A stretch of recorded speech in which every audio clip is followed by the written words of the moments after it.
तर मित्रांनो, हे सुताऱ्याची फारे म्हणजे वाकट्या असतात, डोलीला भेटतात. तर हे मे महिन्यामध्ये भरायचे असतात आणि पावसाला चालू असताना ड्रायफिश भरून ठेवतो, त्यामध्ये हे वाकट्या आपण दरवर्षी भरतो. तर सिंपल साधी रेसिपी तुम्हाला दाखवतो, काही न टाकता. बघा बघा, फक्त त्याला चोलायचे. नॉर्मली त्याचं वरची जे हे असतं, भूस असतं, ते काढायचा. तेल तापलंय आणि बघा, सिंपल साधी आपली रेसिपी. तेलामध्ये टाकले ते सुताऱ्याची फारी.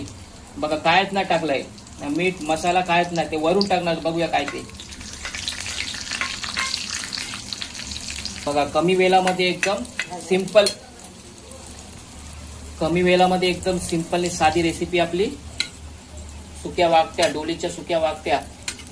बघा, 2 घास जास्त पोटभर खाणार. फेमस अशी माझी पावसाळ्यातली रेसिपी. कुठलाही काही टाकलंय नाही, कांदा नाही, लसूण काहीच नाही टाकलाय. बघा, सिंपल साधी रेसिपी आपली सुक्या वाकट्याची रेसिपी. पूर्ण घरभर वास सुटला अशी रेसिपी. जबरदस्त, 4 घरामध्ये वास गेली.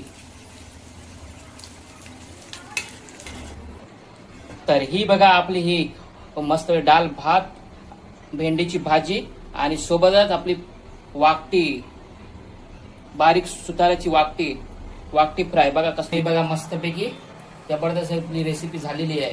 कडक, एकदम कुरकुरीत,